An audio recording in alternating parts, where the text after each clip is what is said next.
का स्वागत है आपके अपने trading channel trades for earning पे। आई होप आप सभी का वीकेंड अच्छा गया और आप मार्केट में एक अच्छी अपनी पोजीशन बनाने के बारे में सोच रहे होंगे कल के सेशन में। तो कल किस तरीके से ट्रेड कर सकते हैं 21 अप्रैल के लिए, उसको थोड़ा सा यहाँ डिस्कस कर लेते हैं।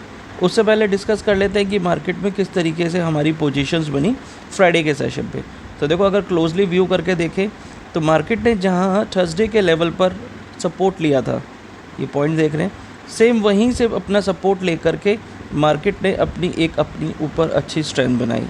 जैसा मैंने आपको बताया था कि मार्केट ने जो पोजीशंस बनाई हैं वो जो मेरा टारगेट था फ्राइडे के सेशन के लिए वो था 24,000 का, राइट। और मुझे सिर्फ एक ही हर्डल दिख रही थी, वो 23,800 पे थी। तो मार्केट ने 23,800 के ऊपर में ही स्टे किया है। अभी मैं अगर आपको कहूँ कि ग्लोबल सेंटीमेंट जो है वो कुछ खास नहीं है, वैसे बोलूँ तो वो नेगेटिव है, क्योंकि डाउ ने फिर 1.3% का डिप लिया है थर्सडे के सेशन में। फ्राइडे तो ग्लोबल पूरा मार्केट बंद था, इसलिए कहीं पे भी किसी तरह की कोई भी कुछ नहीं हुआ। FIIs ने थोड़ा सा अच्छा किया है, FIIs खरीद के गए मोर देन 4,000 CR को, राइट।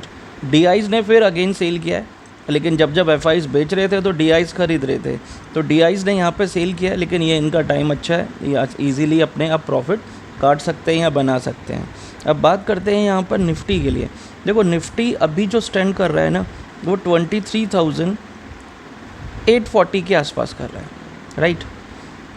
मार्केट में जो पहला हर्डल अगर मैं अपर साइड जाऊँ तो 23,940 के आसपास है, यानी कि सिर्फ 100 पॉइंट अप, राइट। और अगर इसके ऊपर जाता है तो नेक्स्ट टारगेट जो आपको मिलता है वो 24,050 के आसपास है। और अगर इसके ऊपर जाता है तो 24,200 एक स्ट्रॉन्ग रेजिस्टेंस के रूप में काम करेगा। मार्केट अगर गैप अप खुलता है तो तुरंत हम बाइंग पोजीशन पे नहीं आएंगे। जैसे थर्सडे के सेशन पे हमने एक डिप का वेट किया था, सेम इसी तरीके का डिप का वेट करेंगे और फिर उसके बाद अपनी पोजीशंस बनाएंगे। डाउन साइड, पुट साइड, आपको ये कैंडल दिख रही है यहाँ पे, ये और ये, इस कैंडल के नीचे ही यानी कि बिलो 23,780 मेरा पहला जो पुट पोजीशन है ये यहाँ पे रहेगा।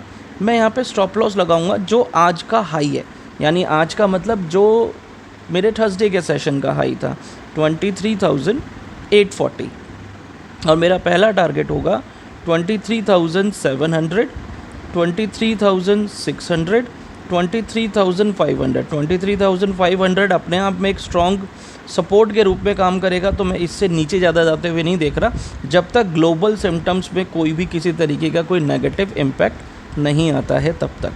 तो ये मेरे अपर साइड के और डाउन साइड के टारगेट है। मेरा मार्केट अगर गैप डाउन ही खुलता है और वो खुलता ही 23,780 के नीचे है, तो मैं सेम 840 का स्टॉप लॉस लगा करके अपने टारगेट के लिए भेजूंगा। मैं यहाँ पर और किसी डिप का वेट नहीं करूँगा, राइट। अब बात करते हैं बैंक निफ्टी की। बैंक निफ्टी ने ज़्यादा अच्छा परफॉर्म किया as compare to Nifty. Nifty ने भी अच्छा किया है, पर यहाँ पे बैंक निफ्टी ने भी अच्छा परफॉर्म किया है। बैंक निफ्टी अभी 54,200 के ऊपर स्टे कर रहा है। जैसे ही ये 200 को ब्रेक करता है तो मुझे 53,950 तक के टारगेट आते हुए दिख रहे हैं, और अगर 950 ब्रेक होता है तो मुझे 800 तक के टारगेट आते हुए दिख रहे हैं। तो ये वो पोजीशंस हैं जहाँ पर मैं इजीली डाउन साइड में अपनी पोजीशंस को बना सकता हूँ। अब अगर बात करें अपर साइड के लिए तो 54,350 के ऊपर जैसे ही मार्केट ओपन होता है तो 54,500, 650, 800 ये वो लेवल हैं जो इजीली कॉल साइड पे यानी कि अपर साइड पे आते हुए दिखेंगे। और मुझे लगता है कि अगर मार्केट में अच्छी बाइंग रही तो 54,950 तक इजीली हमको यहाँ पर अचीव हो सकता है। उसके पीछे रीज़न है, अभी जितने भी Q4 के रिज़ल्ट्स आए हैं वो सारे के सारे बैंकिंग सेक्टर्स के हैं, जैसे कि yes bank, HDFC, ICIC, like this, right ना। और ये सारे क्या हैं, ये हैवी वेट है बैंकिंग के लिए। तो अगर बैंक और इनके रिज़ल्ट्स भी अच्छे हैं, मैं येस बैंक को अगर थोड़ा छोड़ दूं तो दोनों बैंकिंग सेक्टर्स के रिज़ल्ट्स अच्छे हैं, तो इसका इम्पैक्ट आपको यहाँ पर इसके ऊपर में मिलेगा, राइट।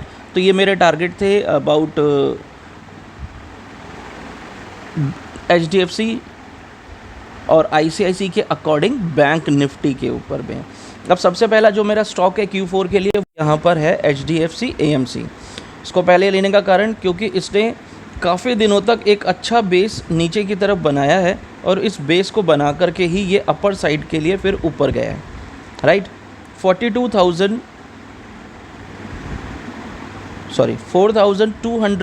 के ऊपर जैसे ही ये निकलेगा 4350 और 4500 के लिए हम प्ले करेंगे मार्केट में HDFC AMC के लिए। अगर ये ओपन ही 4400 के ऊपर होता है तो हम एक डिप का वेट करेंगे, राइट। और डिप के बाद हम बैठेंगे, तब हमारे टारगेट हो सकते हैं 4700 तक। HDFC पे मैं बड़े टारगेट लेके चल रहा हूँ, AMC के ऊपर में ये मिल सकता है। अगर ये लो ब्रेक करता है 4060 का, जिसके ऊपर इसने बिर्स बनाया हुआ है, 4060 अगर ब्रेक होता है तो 3800 तक के टारगेट आ सकते हैं। बट ये बहुत रिस्की रहेगा क्योंकि ये स्ट्रॉन्ग सपोर्ट है यहाँ पर।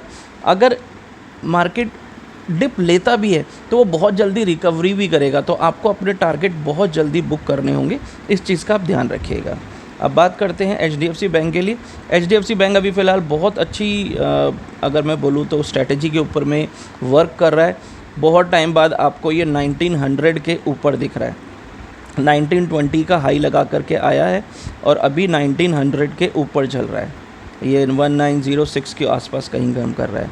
ब्रोकरेज रिपोर्ट इसकी 2050 और 2100 और 2250 की चल रही है, अलग अलग ब्रोकरिंग हाउस के। मुझे लगता है कि रिजल्ट्स अच्छे हैं तो ये मार्केट में अपर साइड की तरफ अपनी पोजीशन बनाएगा। 1920 से लेकर के 50 के बीच में ये जहाँ भी ओपन होता है हम इसको यहाँ से बाई करेंगे और हमारे टारगेट होंगे 1970 और 2050 के मिड में। ये जहाँ से डिप लेना शुरू करे वहाँ पर आपको अपनी पोजीशन ऑप्शंस में क्लोज़ कर देनी चाहिए। स्टॉक परचेज़ कर रहे हो तो वो एक अलग बात है, आप इस पर अपनी पोजीशंस बना करके रख सकते हैं। डाउन साइड मैं इसको नहीं देख रहा हूँ जब तक ये 1850 के नीचे ना निकले, उससे पहले मैं यहाँ पे डाउन साइड में लेने में इंटरेस्टेड नहीं हूँ। जो भी आपको डिप मिले उसको बाय ऑन डिप के ऊपर में आप कॉल कीजिएगा, राइट। नेक्स्ट दिग्गज जो यहाँ पर है वो है HDFC लाइफ। अच्छे रिजल्ट्स की जो पोजीशनर है वो यहाँ पर भी आपको दिखेगी। 720 के ऊपर अभी ये वर्क कर रहा है। 730 और 750 ये दो टारगेट्स हैं जो कि मुझे मार्केट में आते हुए दिखते हैं। मैं यहाँ पे इसको डिप में ज़्यादा नहीं देख रहा हूँ, जितना भी अगर आपको डिप मिले तो बाय ऑन डिप में लीजिएगा। बट अगर ये अपना ये वाला बेस ब्रेक करता है 710 का, तो हम एक पुट पोजीशन ले सकते हैं 700 और 695 के टारगेट तक, 690 तक के टारगेट के लिए। बट मैं यहाँ पे डिप पे ज़्यादा नहीं कर रहा हूँ क्योंकि अगर मार्केट बुलिश रहेगा तो वो इन स्टॉक्स को भी बुलिश पोजीशन में ही लेकर के जाएगा। नेक्स्ट लास्ट है मेरा यहाँ पे ICICI बैंक। मैंने बताया था ना, बैंकिंग के काफ़ी सारे अच्छे रिजल्ट्स यहाँ पर आए हैं। अब बैंकिंग में ICICI 1410 को टच करके आया है। मेरा टारगेट 1450 और 1500 है। आप इस स्टॉक्स को भी परचेज़ कर सकते हैं, लेकिन ये मेरे ऑप्शंस के ही टारगेट हैं, राइट। कॉल पोजीशन के साइड बैठेंगे, मार्केट में इन दो टारगेट्स को चेज़ करेंगे और टारगेट टू टारगेट ट्रेल करेंगे। पुट पोजीशन कब लेंगे? जब मार्केट थर्सडे का लो ब्रेक करेगा 1360 को। उससे पहले बाय ऑन डिप में, जितना भी डिप में मिले आपको लेना है और अपनी पोजीशंस को बनाना है, राइट। ये पोजीशंस आपको यहाँ पर ईजिली अच्छे तरीके से मिल सकती हैं। तो मैंने यहाँ पर आपको लेवल्स बता दिए हैं निफ्टी, बैंक निफ्टी और Q4 के 3 स्टॉक्स के बारे में। अपनी पोजीशंस बनाएं, 4 स्टॉक्स हैं, अपनी पोजीशंस बनाएं और कल के दिन में प्रॉफिट बनाएं। So have a nice day, thank you, bye bye.